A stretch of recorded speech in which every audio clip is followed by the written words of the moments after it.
Welcome back. I'm John Bagley, Chair of the International Fundraising Consultancy, and this is number 18 in our list of 20 fundraising fundamentals. We're getting towards the end now, and this one, which is all about the DNA of highly successful non-profits, is called "The Organisation Knows It Fulfills Its Mission." It's quite a long and complicated headline, but there's nothing more dispiriting for a charity worker joining a new organisation to discover that it really doesn't meet its mission.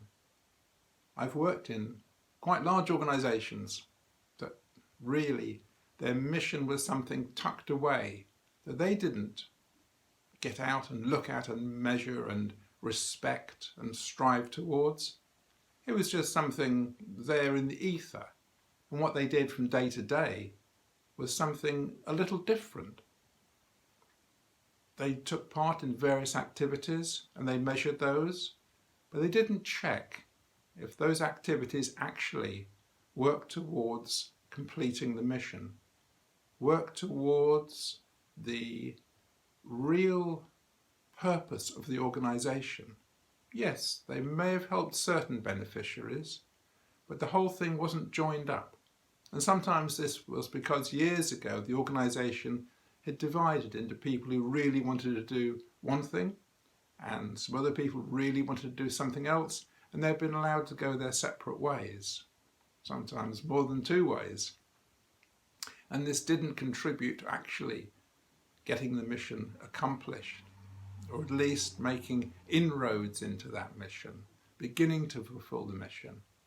And this is often down to the CEO or the board being ineffective and allowing staff to go their own way when those staff were not closely following that mission. So, missions need a series of stepping stones, whether you call them goals, objectives, or whatever. And these need to be clear to the whole organisation so that everybody knows the direction they're going in and why they're going in that direction. So they know where they know that their tasks fit in with that whole process. If you know where you stand in accomplishing the mission of an organisation, it makes you far more productive.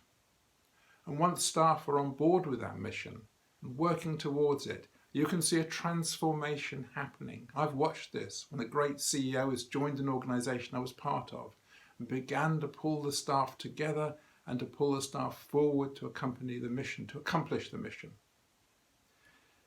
This makes a huge difference. And something almost miraculous happens as the organisation begins to pull together. It becomes far more than the sum of its parts.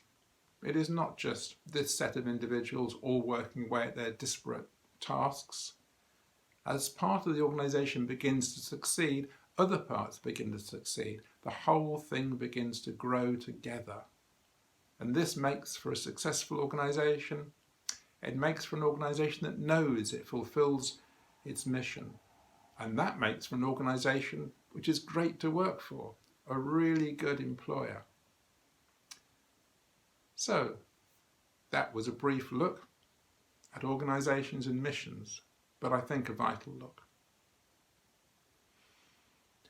Next week, we will look at number 19, which is simply Communications Works Wonders. We look at the communications department. Okay, I look forward to seeing you then. Thank you, and goodbye for now.